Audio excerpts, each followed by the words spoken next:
हरे कृष्णा दोस्तों। आज का विषय है माफ करना सीखे। आइए देखते हैं कैसे। एक पिता ने अपने गुस्सैल बेटे को सबक सिखाने के लिए एक कीलों से भरा थैला दिया और कहा, तुम्हें जितने भी बार गुस्सा आए तुम थैले में से कील निकालकर उसे दीवार में ठोक देना। बेटे को अगले दिन जैसे ही गुस्सा आया उसने कील दीवार में ठोक दी और जब भी उसे गुस्सा आता वो ऐसा ही करता। पर धीरे धीरे उसे समझ में आने लगा कि कील को दीवार में ठोकने की इतनी मेहनत करने से तो अच्छा है कि मैं अपने गुस्से पे काबू पा लूं।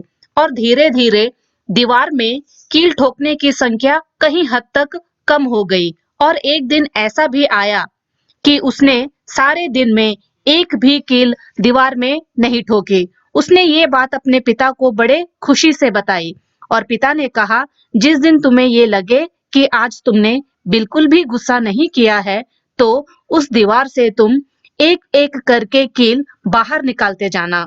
और बेटे ने ऐसा ही किया और एक दिन ऐसा भी आया कि उस दीवार में एक भी कील बाकी नहीं बची थी। उसने खुशी से ये बात अपने पिता को बताई तो पिता अपने बेटे को लेकर उस दीवार के पास गया और कीलों के छेद दिखाते हुए पूछा, क्या तुम ये छेद भर सकते हो? बेटे ने कहा, नहीं पिताजी। तो पिता ने अपने बेटे को समझाया कि गुस्से में तुम्हारे द्वारा कहे गए कठोर शब्द दूसरों के दिल में ऐसे छेद कर देते हैं जिसको भरना मुश्किल हो जाता है। कठोर और तीखे शब्द बहुत चोट पहुंचाते हैं। तो दोस्तों, ये जिंदगी कमियों से भरी पड़ी है। ऐसा कोई इंसान ही नहीं है जिसमें कोई कमी नहीं हो। एक दूसरे की गलती को स्वीकार करना सीखो, उन्हें अनदेखा करना सीखो, एक दूसरे को उनके कमियों के साथ स्वीकार करो, तभी आप लोग अपने संबंधों में सफल हो पाओगे।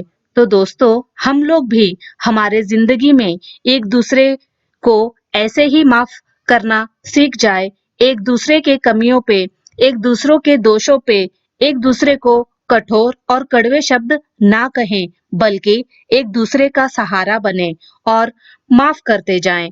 लेकिन जब हम किसी इंसान की गलतियों को दिल में बिठाकर बैठ जाते हैं तो उससे हमारे सारी जिंदगी में कड़वाहट फैल जाती है, हमारे रिश्तों में कड़वाहट फैल जाती है। तो दोस्तों, इसलिए माफ करना सीखे।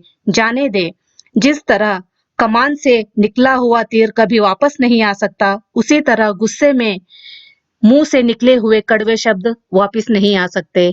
इसलिए दोस्तों, माफ करना सीखे। तो खुश रहिए, मुस्कुराते हुए रहिए और तब तक हरे कृष्णा।